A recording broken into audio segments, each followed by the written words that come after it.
मैं आप सबके सामने एक ऐसे विषय पर चर्चा करना चाहता हूं जो देश के उच्च शिक्षा संस्थानों के सामने प्रश्न के रूप में खड़ा हुआ है। उच्च शिक्षा संस्थानों में पढ़ने वाले, पढ़ाने वाले, शोध करने वाले, इन सब की भूमिकाओं को और इनके दायित्वों को लेकर के प्रश्न खड़ा कर रहा है। भारत की संसद में एक बिल आया विचार के लिए, नागरिकता संशोधन बिल, कैब के नाम से जिसको हम जान रहे थे। उस पर लंबी चर्चा हुई। उस चर्चा के बाद भारत के संसद ने उसे पारित किया। महामहिम राष्ट्रपति की स्वीकृति के बाद वह नागरिकता संशोधन अधिनियम 2019 के रूप में स्वीकृत होकर के एक विधि बना। विधि निर्माण की यही प्रक्रिया है। प्रभुता संपन्न भारत के अंदर भारत की संसद के द्वारा बनाए गए विधि के संबंध में मतभेद तो हो सकता है, लेकिन नागरिक जिम्मेदारी के अंतर्गत उसकी अस्वीकृति, यह लोकतंत्रात्मक संस्थाओं के सामने एक प्रश्न है। महत्वपूर्ण बात यह है कि इसको लेकर के पूरे देश में उपद्रव और हिंसा का जो दौर खड़ा हुआ, वो देश के विश्वविद्यालयों से प्रारंभ हुआ है। यह एक विश्वविद्यालय के कुलपति के रूप में मेरे लिए अत्यंत चिंता और क्षोभ का विषय था। तो मुझे लगा कि आप सबके साथ मुझे इस पर बातचीत करनी चाहिए। लोकतंत्र में मतभेद के लिए हमेशा स्थान है।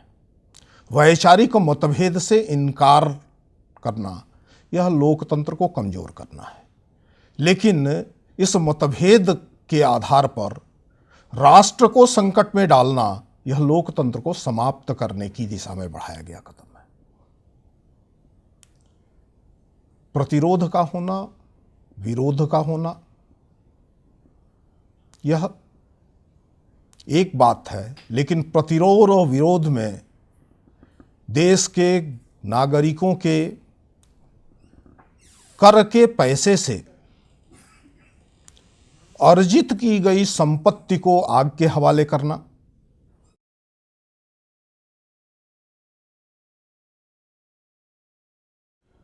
भारत के विभाजन के संबंध में नारे लगाना, ये एक नए किस्म का माहौल है। इसलिए इसकी भी चर्चा होनी चाहिए कि आखिर इस नागरिकता संशोधन अधिनियम की आवश्यकता क्या थी। ये कोई पहली बार हुआ है, इस पर विचार ऐसा भी नहीं है। विधि के रूप में परिवर्तित हुआ है और जो स्वतंत्रता पूर्व का भारत था, उस भारत में विभाजन के बाद आसपास के वो नवोदित राष्ट्र जिन्होंने एक विशेष धर्म को राजकीय धर्म के रूप में स्वीकार किया और उसको एक विशेष धर्म को राजकीय धर्म स्वीकार करने के कारण अन्य मतावलंबी जो अल्पसंख्यक थे, उनके समक्ष आए हुए संकटों का निदान है। यह भारत की ऐतिहासिक जिम्मेदारी है। 1947 के पूर्व के भारत यानी अविभाजित भारत और 14 अगस्त 1947 की रात, 15 अगस्त 1947 के भोर के बीच जो भारत का मानचित्र का परिवर्तन हुआ था, उसके बाद से जो जन जहां भी अल्पसंख्यक रह गया, उसके हितों की चिंता करना, वो अपने धर्म, उपासना पंथ, अपनी संस्कृति, अपनी परंपराओं का पालन करते हुए मनुष्य के लिए आवश्यक मूलभूत, जिन्हें हम मानवाधिकार के रूप में कहते हैं, उनका उपयोग करता हुआ सुरक्षित और आनंदपूर्ण जीवन जी सके, यह उन सभी सरकारों की जिम्मेदारी थी जो 15 अगस्त 1947 से अस्तित्व में आए थे। लेकिन ऐसा हुआ नहीं। इतिहास गवाह है,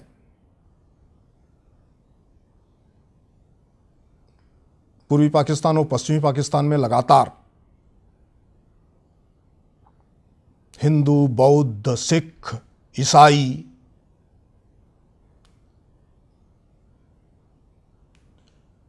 इन मतों को मानने वाले नागरिकों की जनसंख्या में गिरावट आई है। आखिर ऐसा क्यों होता है? हर भारत के अंदर रहने वाले नागरिक को इसका विचार करना पड़ेगा, ये भारत में क्यों नहीं हुआ? भारत के अंदर अल्पसंख्यक नागरिकों की संख्या में गिरावट क्यों नहीं आई?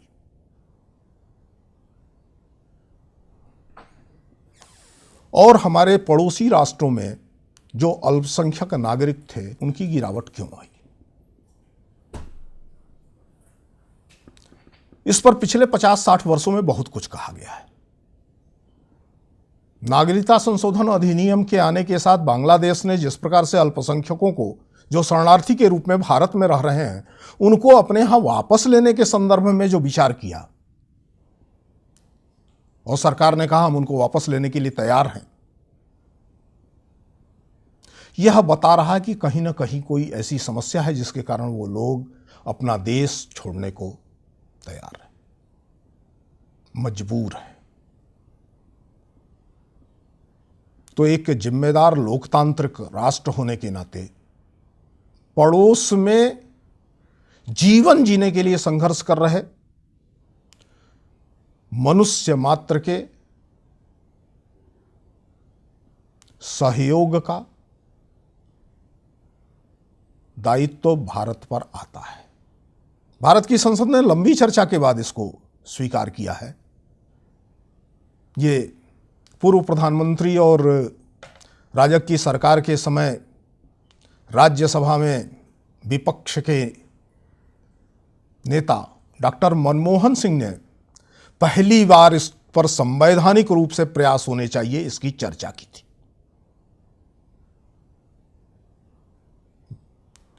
विभाजन के समय जो परिवार आ गए थे, जो लोग आ गए थे, उनको भारत के अंदर स्वाभाविक तौर पर वो नागरिक अधिकार मिले, लेकिन विभाजन के बाद मजबूरियों में प्रताड़ना के कारण से लोगों को आने का क्रम जारी रहा और आज भी जारी है। उनको वो अधिकार नहीं मिल रहे थे। लाखों लोग जम्मू कश्मीर में, जो पश्चिमी पाकिस्तान के कुछ हिस्सों से और पाक आक्रांत जम्मू कश्मीर के हिस्सों से आकर के रह रहे थे, उनको भी नागरिक अधिकार नहीं मिल रहे थे, क्योंकि नागरिकता अधिनियम में ये सहूलियत उनको प्राप्त नहीं हो रही थी। तो भारत आने वाले, प्रताड़ित होकर के भारत आने वाले, मजबूरियों में भारत आने वाले लोगों को हम शरणार्थी के रूप में स्वीकार करें कि उन्हें अपना बंधु मानते हुए, अपना भाई मानते हुए उनको अपने साथ सात्मीकृत करके रखें? प्रश्न यही है। ये प्रश्न किसी धर्म के विरोध का नहीं है। ये प्रश्न भारत के पांथिकीकरण का नहीं है। ये प्रश्न भारत के इतिहास और परंपरा से जुड़ा हुआ है। हमने ये कोई पहली बार भी नहीं किया है। हमारा इतिहास गवाह है, पूरी दुनिया में पारसी कहीं नहीं बचा है। पूरा एक देश हुआ करता था। अगर भारत में उनको समान नागरिक अधिकारों के साथ जीवन जीने की सुविधा न दी गई होती तो भारत में भी पारसी न होते।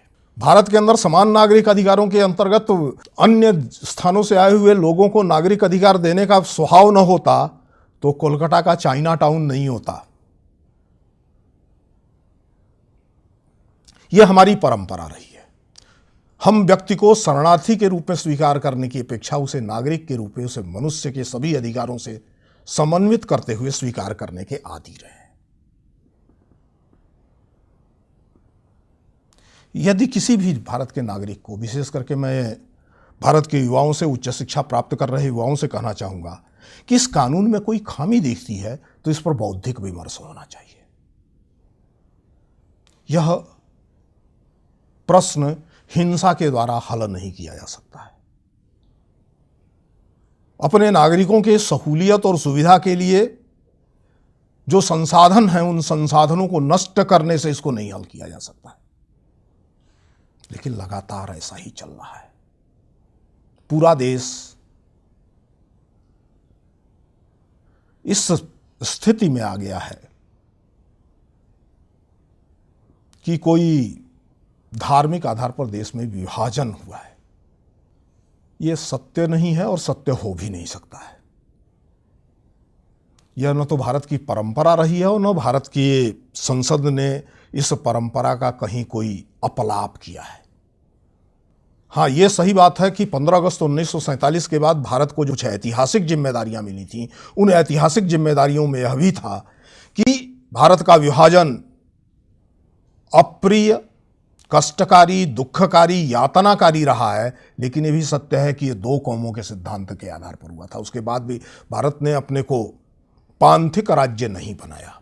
इसलिए नहीं बनाया कि अगर पांथिक राज्य बनाते हैं तो हम देश और दुनिया में जो अपने अपने स्थानों पर धार्मिक समुदाय अल्पसंख्यक हैं, उन अल्पसंख्यकों के संरक्षण के लिए कोई भी प्रयास नहीं कर सकते।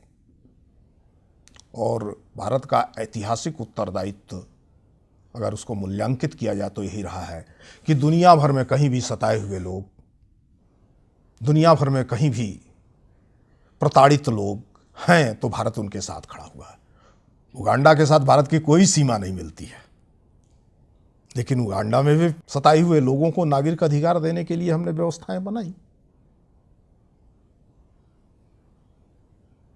ये तो एकदम जिनसे सीमाएं मिलती हैं और जिनकी मजबूरी है कि वहां से प्रताड़ित किए जाएंगे, तो भारत के अतिरिक्त कोई स्थान नहीं है जहां उनको संरक्षण प्राप्त हो सके। ऐसे समूह को न्याय देने का प्रयास है। न्याय पर आधारित,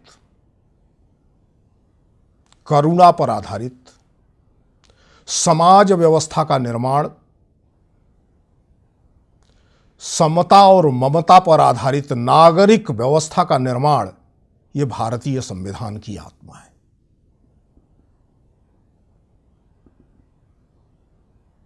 इस दृष्टि से किए गए किसी भी यत्न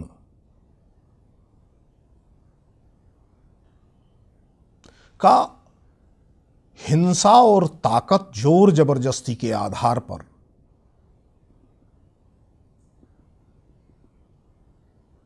प्रतिरोध करना, ये भारत के चरित्र को, भारतीय मन और मानस को विकृत करने की कोशिश है।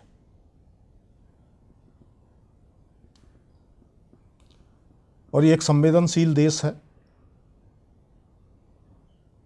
भारत का बहुसंख्यक समाज सहिष्णु है, प्रतिक्रियाएं नहीं करता है।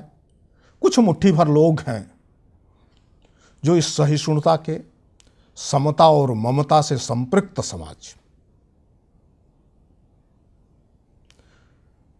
में हिंसक घटनाओं के द्वारा दरार पैदा करने की कोशिश कर रहे हैं।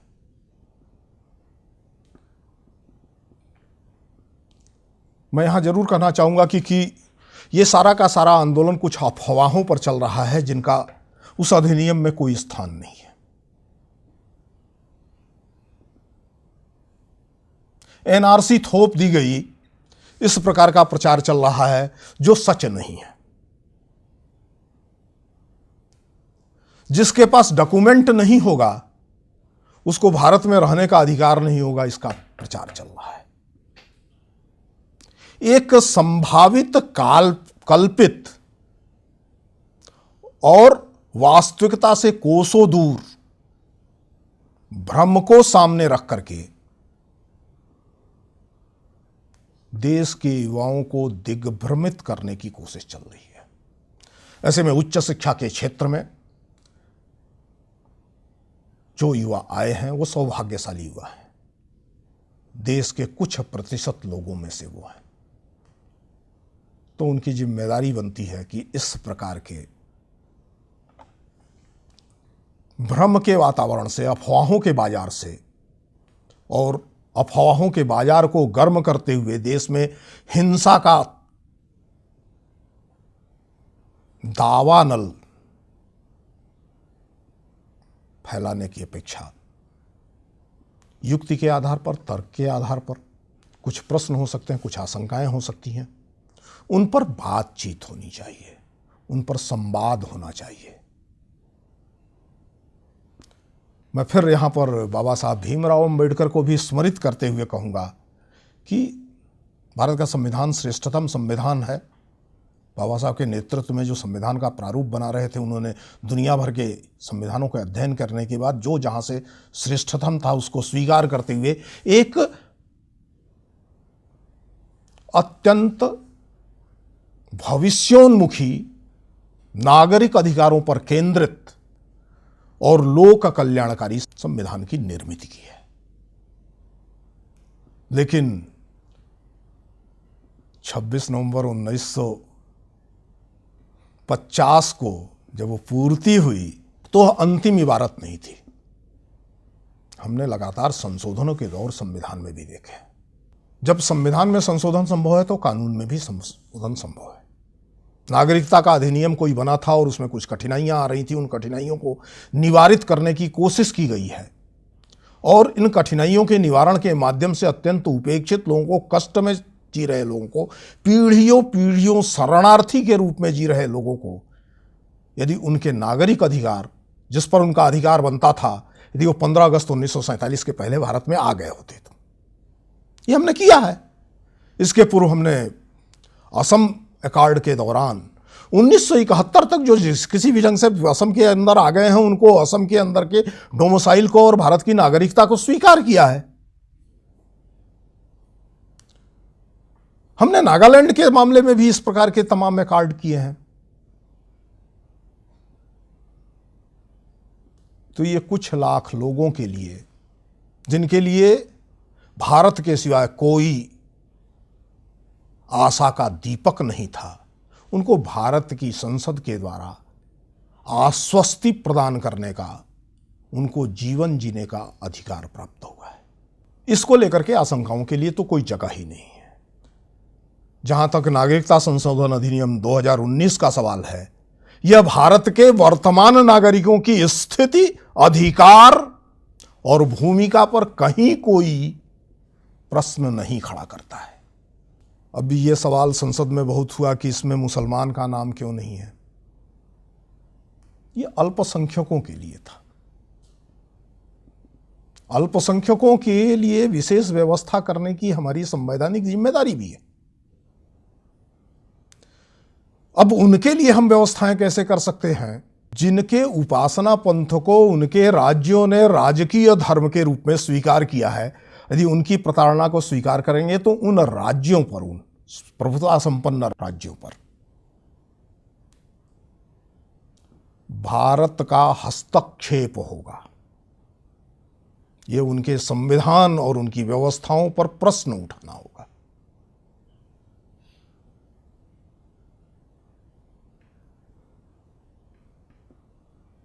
दूसरा कि हमें मनुष्य के नाते 2-3 चीजों को समझना पड़ेगा। फोर्स्ड माइग्रेट होना और इन्फ्लिक्टेटर होना, स्थान छोड़ने के लिए बाध्य होना, मजबूर होना और घुसपैठिया होना, इन दोनों में तो अंतर रहेगा ही। ये कोई भी स्वीकार करेगा कि इसमें अंतर है। राज्य करुणा के साथ, राज्य सहानुभूति के साथ और भारत का हर नागरिक स्वागत के भाव के साथ उनके संबंध में ही विचार कर सकता है जो मजबूरियों के कारण इस देश में वैधावैध ढंग से आने के लिए बाध्य हुए हैं।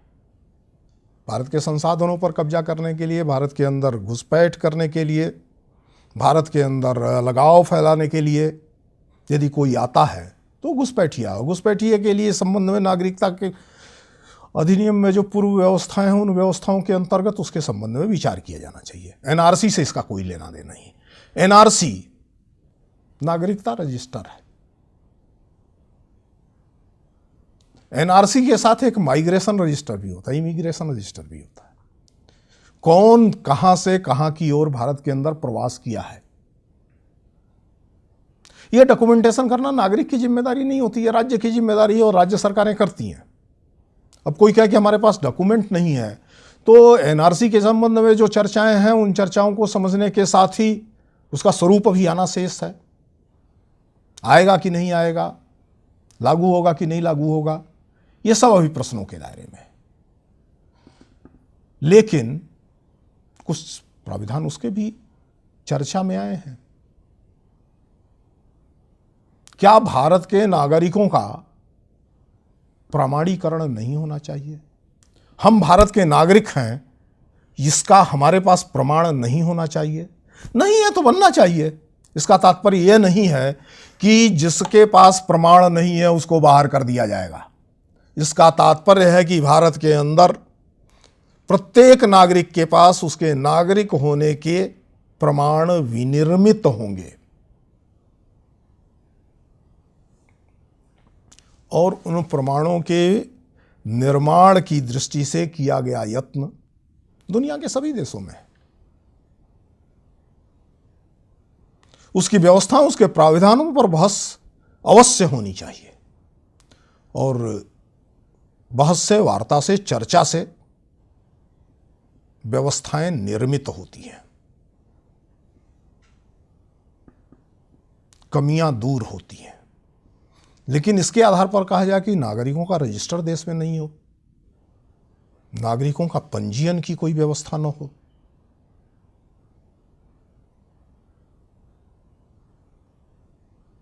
तो ये न होने की स्थिति में नागरिक अधिकारों के प्रति ही खतरा खड़ा होता है। हम दावे के साथ कह सके हम इस देश के नागरिक हैं, इस नाते इस देश की संपदा पर, इस देश के संसाधनों पर हमारा अधिकार है और यह अधिकार सरकारों के कारण से नहीं है, यह अधिकार हमारा नागरिक होने के नाते है। इसकी व्यवस्था निर्मित ही होनी चाहिए। 135 करोड़ से अधिक का यह देश है, तो 135 करोड़ लोगों की व्यवस्थाओं के दृष्टि से कोई विधि बनती है, उसमें यदि कमियां आती हैं तो भारत के नागरिकों को अधिकार है कि उसका प्रतिरोध करें। प्रतिरोध का तात्पर्य यह नहीं है कि भारत को तोड़ने की, भारत को खत्म करने की, भारत को आग में झोंक देने की, नष्ट कर देने की गतिविधियों को प्रोत्साहित किया जाए। पर दुख का विषय है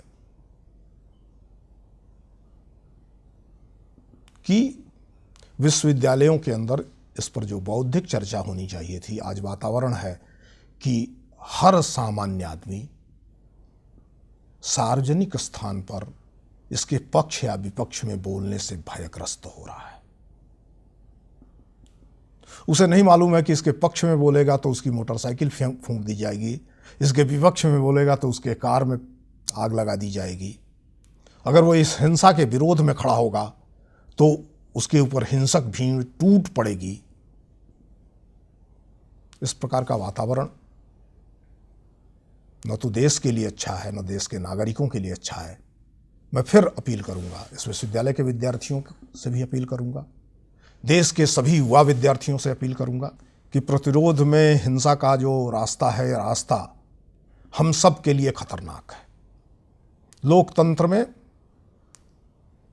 मतभेदों को प्रकट करने और मतभेदों को सुलझाने के सारे रास्ते हैं। लोकतांत्रिक व्यवस्था को स्वीकार करते हुए चर्चा और संवाद के माध्यम से आशंकाओं को मिटाते हुए, देश के संविधान में आस्था रखते हुए, देश के संविधान के पालन की जिम्मेदारी इस देश के नागरिकों ने जिन लोगों को दी है, उन पर विश्वास रखते हुए और उनके प्रति सचेत होते हुए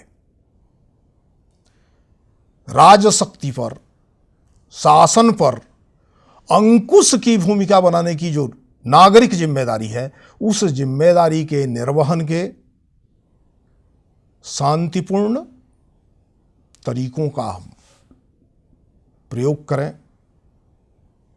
भारत स्वतंत्रता का देश है। संचार माध्यमों के इस संजाल में हमारी बात सब तक पहुंच सकती है, लेकिन पहले जानें, समझें और तब हम प्रतिक्रिया करें। बिना जाने, बिना समझे, केवल अफवाहों के आधार पर, केवल आशंकाओं के आधार पर, केवल इस प्रकार के भय के आधार पर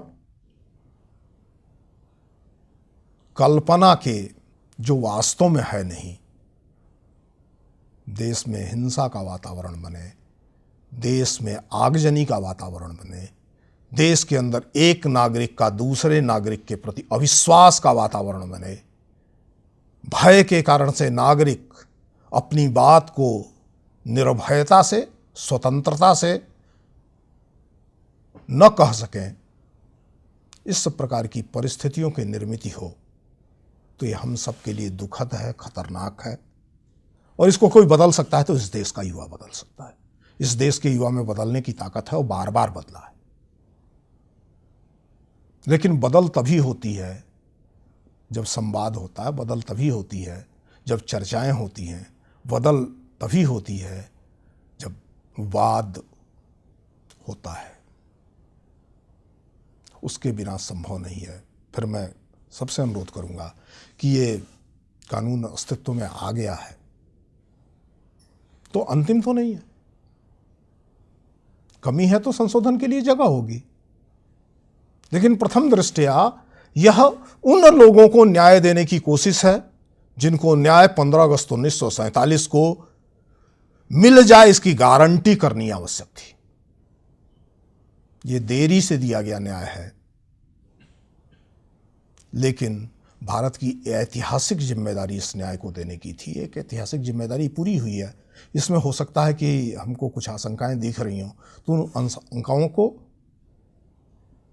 जो भी लोकतांत्रिक मंच उपलब्ध है उस पर प्रस्तुत करते हुए जनमत निर्माण का कार्य करना चाहिए, न कि भारत की सड़कों पर गाड़ियों के जलने के धुएं से देश को काला करने की कोशिश हो।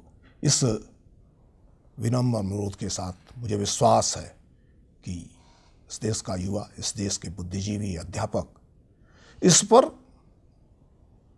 व्यापक चर्चा करेंगे और इसके कारण से भारत की जो वैश्विक प्रतिष्ठा बनती है और भारत की जो पहचान, ऐतिहासिक पहचान है कि हर उत्पीड़ित के साथ खड़ा हुआ कोई राष्ट्र अगर एक दिखाई दे रहा है तो भारत है। हम अपनी इस पहचान को, अपने इस ऐतिहासिक उत्तरदायित्व को पूरा कर सकेंगे। नमस्ते।